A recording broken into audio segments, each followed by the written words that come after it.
On te demande, mais toi finalement, pourquoi on te voit toujours, tu es joyeux, tu souris, tu salues. Qu'est-ce qui se passe? Tu n'as pas de problème. Monsieur, madame, mademoiselle, laisse-moi te dire, arrête de poser ce genre de questions. Dis à ton frère, il n'y a aucune personne qui manque de problème. La différence seulement entre toi et celui qui est à tes côtés, qui est toujours joyeux, c'est que lui a confiance en Dieu. Il a compris que l'inquiétude n'ajoute rien à la vie. Et c'est la Bible qui a dit, ce n'est pas ma phrase. La Bible a dit, écoutez, toi tu crois que si tu t'inquiètes, tu vas ajouter même quelques minutes à ta vie. Tu ne vas rien ajouter. Vous savez ce qui est énervant avec l'inquiétude. Tu vas t'inquiéter, tu t'inquiètes, tu t'inquiètes, tu t'inquiètes. Tu finis de t'inquiéter. Quand tu sors, le problème est là. Mais par contre, quand tu as confiance en Dieu, le problème devient petit. Ah, ça localise quelqu'un qui a compris. Mais la confiance en Dieu, justement, te fait comprendre que le problème que tu appelles grand, c'est simplement un grand témoignage que Dieu a mis devant toi. C'est que tu dois faire pour témoigner, avoir confiance. Dieu n'est pas ton père. Quand je dis ton père, je parle de celui qui t'a engendré. Hein? Dieu, ce n'est pas ta maman. Dieu, c'est celui qui a des calculs que toi, tu ne peux même pas imaginer. Dieu, il est le type de Dieu, en fait, pour les petites choses que nous connaissons, parce que notre cerveau est trop petit pour comprendre Dieu. Pour les petites choses que nous avons déjà vues, Dieu, il est celui qui est capable de chercher quelqu'un à l'eau des barres. Après des années, mais on va le chercher. D'ailleurs, quand on a confiance en Dieu, on ne veut même pas savoir comment Dieu va faire. Moi, je dis souvent au Seigneur, ne me dis pas comment tu vas faire, ça va me troubler la tête. Toi, fais seulement, moi, je vais témoigner.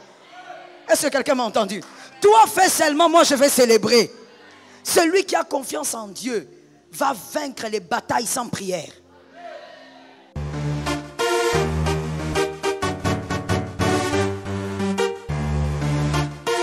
Shalom bien-aimé dans le Seigneur Jésus-Christ. Aujourd'hui la servante de Dieu Joël Gloria Cabassel, pasteur principal de l'église Assemblée évangélique Nouvelle Alliance de Kinshasa, nous exhorte d'avoir confiance en Dieu. Ces combats par lesquels tu passes font partie du grand témoignage pour ta vie. La Bible nous rappelle que les circonstances peuvent changer à tout moment, modestement ou significativement. En pensant à l'avenir, nous sommes avertis de ne pas mettre notre confiance dans l'être humain, dont la vie n'est qu'un souffle. Avoir confiance en Dieu permet de patienter, de tenir et de supporter les épreuves. Cela permet également de montrer notre degré de foi. Dieu veut que nous lui fassions totalement confiance pour qu'il puisse se glorifier dans notre vie et nous faire goûter à sa bonté. La raison principale pour laquelle nous devons faire confiance à Dieu est qu'il en est digne. Contrairement aux hommes, il ne ment jamais et tient toujours ses promesses. Dieu n'est pas un homme pour mentir, ni le fils d'un homme pour revenir sur sa décision. Ce qu'il a dit, ne le fera-t-il pas? Ce qu'il a déclaré, ne l'accomplira-t-il pas? Nombre 23 verset 19, Psaume 89 verset 34, contrairement aux hommes, il a le pouvoir d'accomplir ses plans et ses desseins. Ésaïe 14 verset 24 dit, l'Éternel, le Maître de l'univers, en a fait le serment, oui, tout se passera comme je l'ai projeté, ce que j'ai décidé s'accomplira. En plus cela, ses plans sont justes, saints et parfaits et il fait concourir toutes choses au bien de ceux qui l'aiment et sont appelés selon son saint dessein, Romains 8 verset 28. Si nous cherchons à connaître Dieu par la parole, nous verrons qu'il est digne de confiance et notre foi en lui grandira quotidiennement. Le connaître, c'est lui faire confiance. Abonnez-vous, aimez et partagez afin d'apporter l'évangile de Jésus-Christ aux nations car il y aura plus de joie dans le ciel pour un seul pécheur qui se repent. Que la bénédiction de Dieu soit votre partage dans le nom puissant de Jésus-Christ. Amen. Deuxième stratégie. La confiance en Dieu. Vous ne pouvez pas vaincre sans faire confiance en Dieu. C'est impossible. La confiance en Dieu est l'un des 4 piliers qui maintiennent dans les hauteurs spirituelles. Spirituellement, reste dans les hauteurs. Ne sois pas en bas au nom de Jésus. Et il y a la confiance en Dieu qui fait partie des 4 piliers. Le premier pilier, c'est la foi. Deuxième pilier, la prière. Et dans la prière, il y a tout un kit. Il y a le jeûne, il y a la consécration. Troisième pilier, c'est l'offrande. Quatrième pilier, c'est donc la confiance en Dieu. Ce sont des piliers que vous ne devez jamais briser. Tu brises un pilier, tu es déséquilibré spirituellement.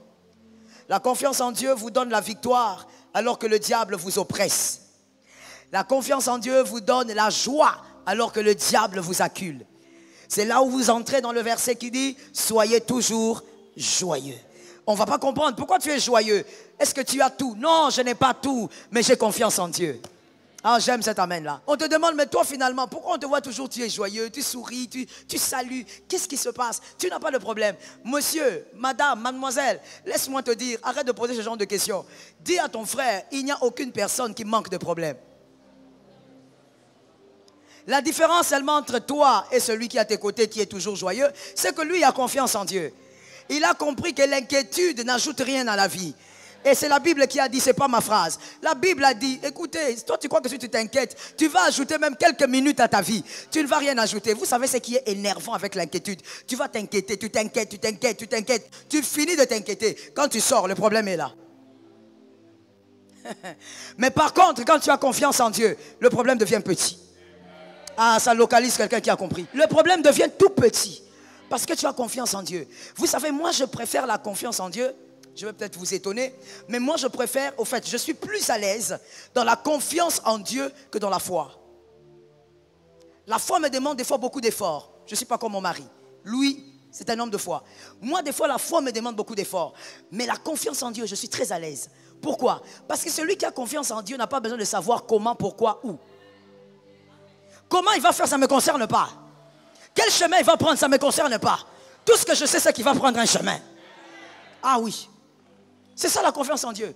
Je ne sais pas comment il va faire. Tout ce que je sais, c'est qu'il va faire. C'est tout. Comme le beau témoignage qu'on a entendu. Le pasteur Marianne est où? Elle est là-bas. Le beau témoignage qu'on a entendu aujourd'hui. On a entendu plusieurs témoignages.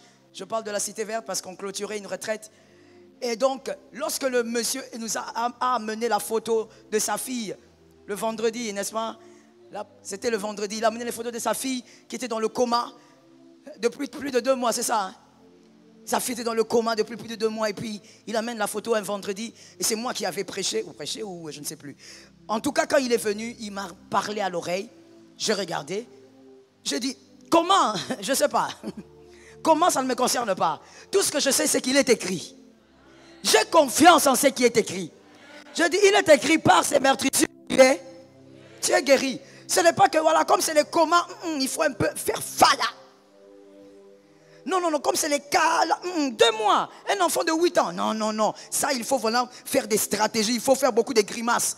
Oh non, moi j'ai simplement confiance en Dieu. Comment il va aller faire, je ne sais pas. Et aujourd'hui, la petite Gabrielle, c'est ça, elle est venue elle-même, elle était sortie du coma. Parce que il fait comme il veut, il fait comme il veut. D'ailleurs, quand on a confiance en Dieu, on ne veut même pas savoir comment Dieu va faire. Moi, je dis souvent au Seigneur, ne me dis pas comment tu vas faire, ça va me troubler la tête. Toi, fais seulement, moi, je vais témoigner. Est-ce que quelqu'un m'a entendu? Toi, fais seulement, moi, je vais célébrer. Celui qui a confiance en Dieu va vaincre les batailles sans prière. Oh yes. Toutes les batailles, on n'arrive pas à la victoire par la prière. Voilà pourquoi, je te donne même un secret. Peut-être que ça va t'aider à réaliser ce qui t'arrive. Voilà pourquoi certaines batailles, tu pries. Plus tu pries, plus ça s'empire. Qui a vécu ça? Moi, je suis maîtresse en ça. Plus tu jeûnes, plus ça s'enfonce. Dieu a envie de te dire, écoute, est-ce que tu sais que tu dois arrêter de prier? Est-ce que tu sais que Dieu peut dire à quelqu'un d'arrêter de prier? Dieu peut te dire, arrête un peu. Pourquoi? Parce que tu vois, si tu pries 40 jours, le miracle arrive. Tu vas attribuer ce miracle à quoi? À la prière. Tu vas dire, ah voilà, voilà, ma persévérance a payé. Alors que, il est écrit, il faut toujours rentrer dans il est écrit. Dans toute sa vie, il faut aimer, il est écrit. Il est écrit, je ne partage ma gloire avec personne. Ni ton jeûne, ni ta prière, ni tes genoux, ni tes genoux. Dieu ne partage pas sa gloire avec tes genoux. Oh non, le Dieu qui a agi, c'est le Dieu de mes genoux. Frère, laisse ça. Yes, laisse ça. Le Dieu qui a agi, c'est le Dieu de la grâce. Et quand on a confiance en lui, Dieu accélère. Surtout lorsque tu as confiance en lui, alors que tout le monde te dit, c'est chaotique. C'est fini. Ça, il faut laisser. Ça ne marchera jamais. Mais toi, tu dis, j'ai confiance. Vous savez, je n'aime pas la version qui dit, mon Rédempteur est vivant et s'élèvera les derniers. C'est question de version, tu sais ça? Oui, c'est question de version. La version originelle, ce mot-là n'est pas traduit comme ça. Voilà pourquoi il y a une autre version que moi j'aime qui dit « Mon serviteur est vivant ». Plutôt « Mon rédempteur est vivant ». Et il s'élèvera certainement. Moi, c'est la version que j'aime. Qui t'a dit que Dieu se lève le dernier? Il ne se lève pas les derniers. Oh non, Dieu, il vient toujours en retard. Qui a dit ça? Oh Dieu, il vient toujours après tout le monde. Mais qui a dit qu'il vient après tout le monde? Dieu ne vient pas après tout le monde. Dieu vient dans son kairos. Il vient dans son temps. Ce qui est retard pour toi là, c'est le temps même de Dieu là. Il ne vient pas en retard. Oh, il se lève les derniers. Il ne se lève pas les derniers. Il se lève. Est-ce que quelqu'un m'entend? La confiance en Dieu te permettra de réaliser que les gros problèmes ne sont pas des gros problèmes. Oh, ça tombe sur moi-même. Il faut que quelqu'un le dise à un homme de foi. Tu sais, dans le culte, il ne faut pas regarder les gens façon. Tu dis à un homme de foi, écoute bien ce que tu vas lui dire. La confiance en Dieu t'aide à voir la petitesse du problème.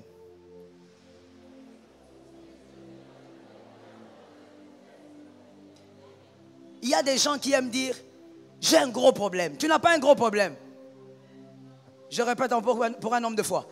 Tu n'as pas un gros problème. Tu as un gros témoignage. Ah oui, il y a un gros témoignage. Pourquoi est-ce que les gens sont venus visiter Sarah lorsqu'elle a accouché? Mais parce que c'est une ménopausée qui a accouché. Toi, tu crois que quand Agar avait accouché, quelqu'un était allé la voir? On va la voir pourquoi. C'est une jeune fille, elle doit accoucher. C'est normal, c'est naturel. Dis-moi, c'est naturel. Ouais, les gens ne sont pas attirés à ce qui est naturel. Voilà pourquoi Dieu, il est surnaturel. Voilà pourquoi Dieu, il est surnaturel. C'est pour ça que tu l'aimes. C'est pourquoi tu as attiré vers lui. Parce qu'il n'est pas naturel. Oh, Dieu est fidèle. Même quand Jésus vient mourir, il vient en chair. Il vient d'abord dans le ventre d'une femme de manière surnaturelle. Mais même quand il naît, 100% homme. Mais 100% homme, il n'est pas vraiment... C'est compliqué. Quand tu entres dans le surnaturel, les choses deviennent compliquées. 100% homme, mais lui n'a pas eu les mêmes chromosomes que vous. Mais il était 100% homme. Mais il n'a pas le même nombre de chromosomes que vous. Finalement, Dieu est un Dieu du surnaturel. Le naturel est limité. Le surnaturel, on ne peut pas imaginer ce qui va arriver demain. Dans le couloir du surnaturel, on ne peut pas faire des calculs. 1 plus 1 n'égale pas 1. Dans le couloir du surnaturel, 1 plus 1 peut te donner 45. Est-ce que quelqu'un est en train de penser à sa vie quand je parle? Dans le couloir du surnaturel, tu ne peux pas prévoir ce qui va arriver. Mais la confiance en Dieu, justement, te fait comprendre que le problème que tu appelles grand, c'est simplement un grand témoignage que Dieu a mis devant toi. C'est que tu dois faire pour témoigner, avoir confiance. Dieu n'est pas ton père.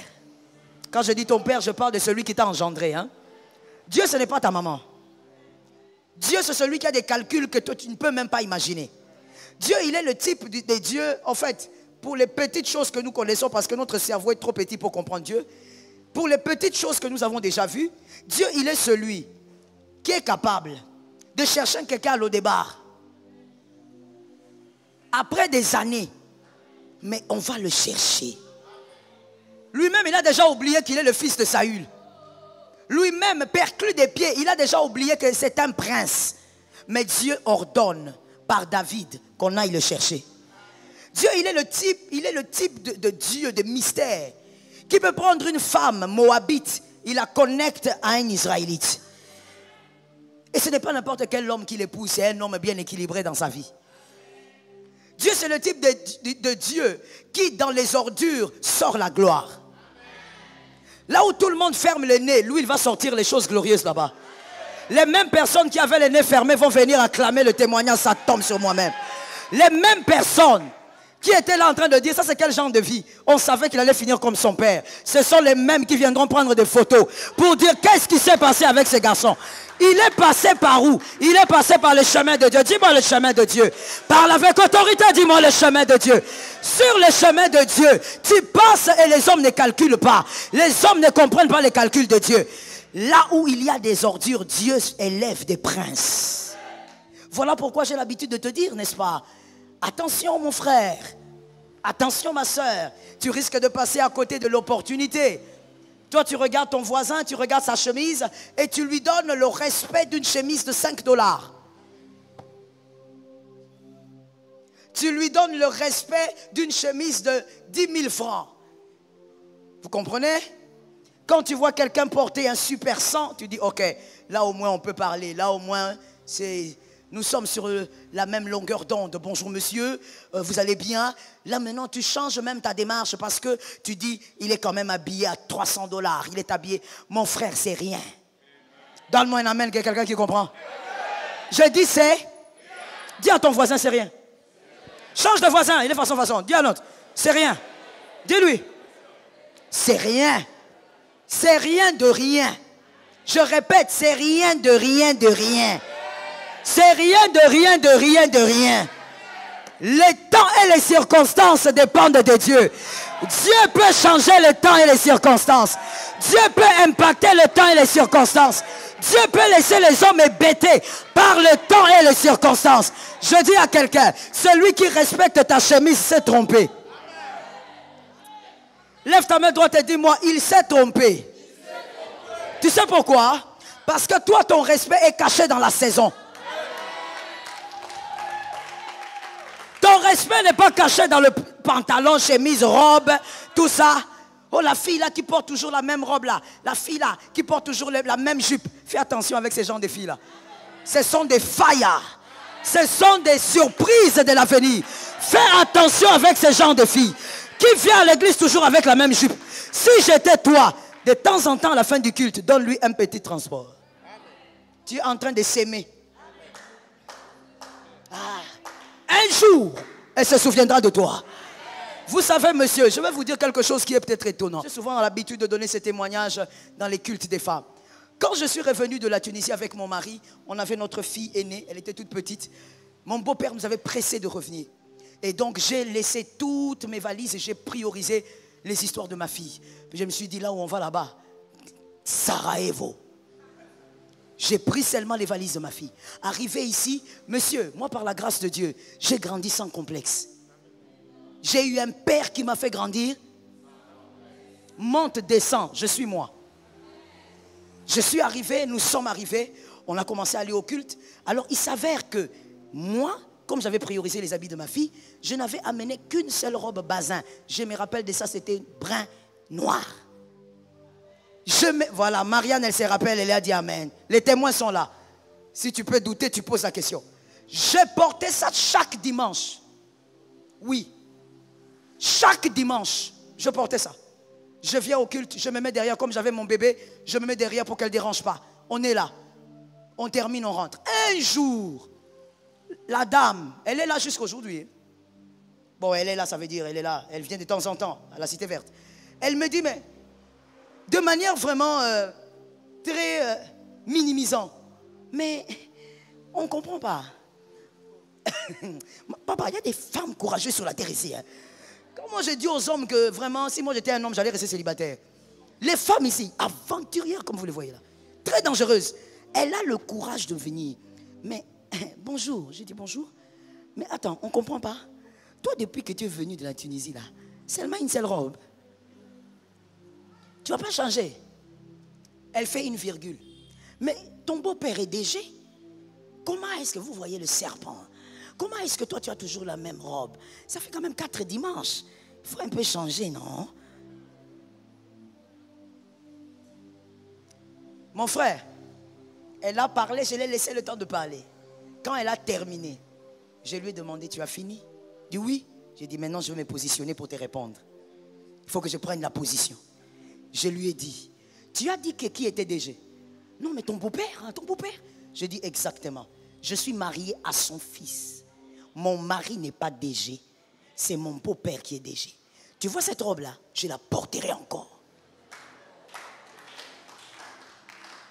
Je l'ai portée, je l'ai reportée. Maintenant, mon frère, à un moment donné, mon mari m'a acheté 2 tenues là.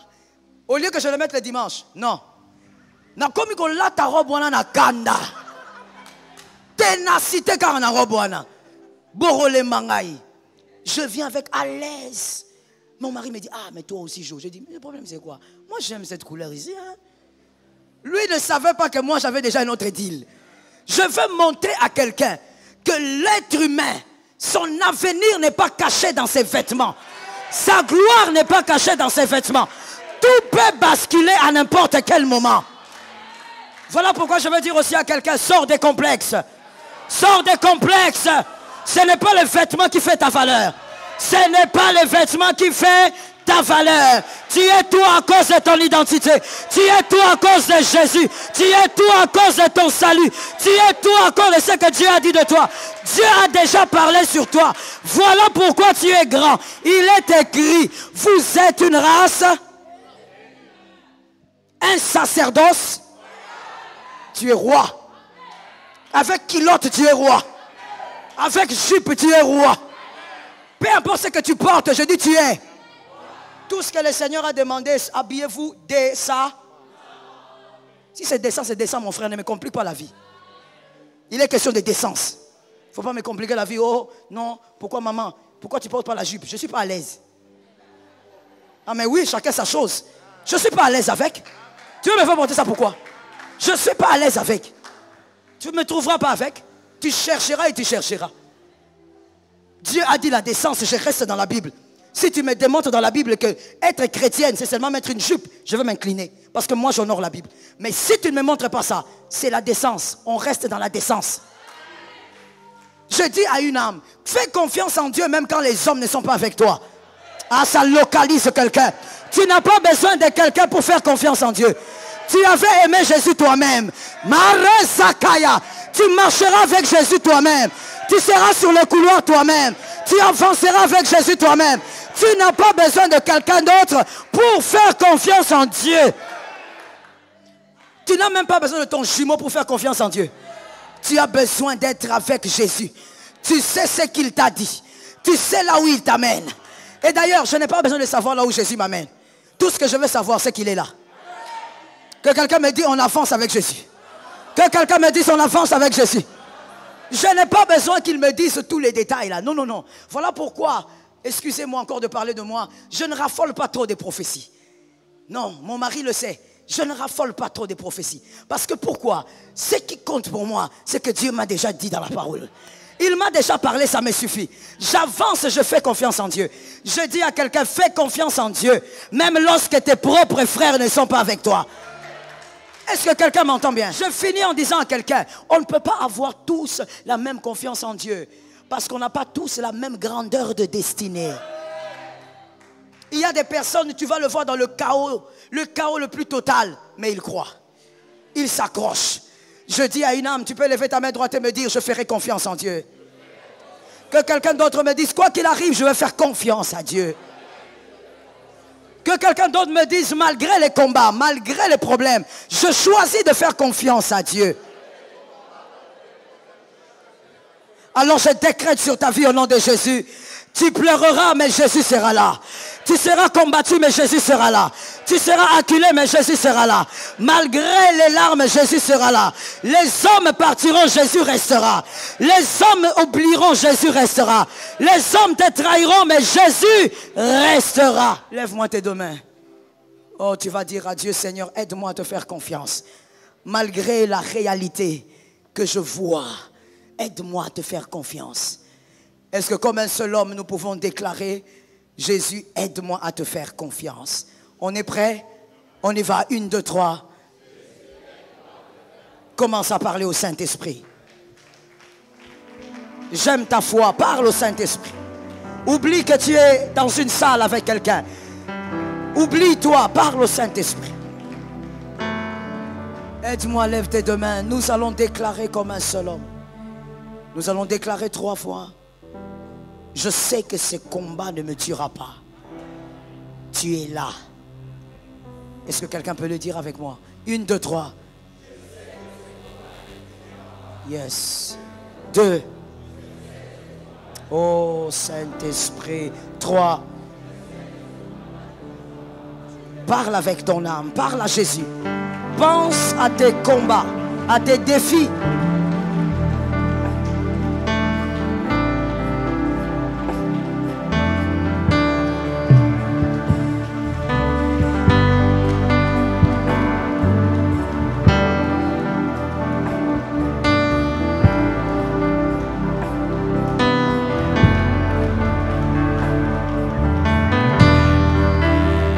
bien-aimés dans le Seigneur Jésus-Christ.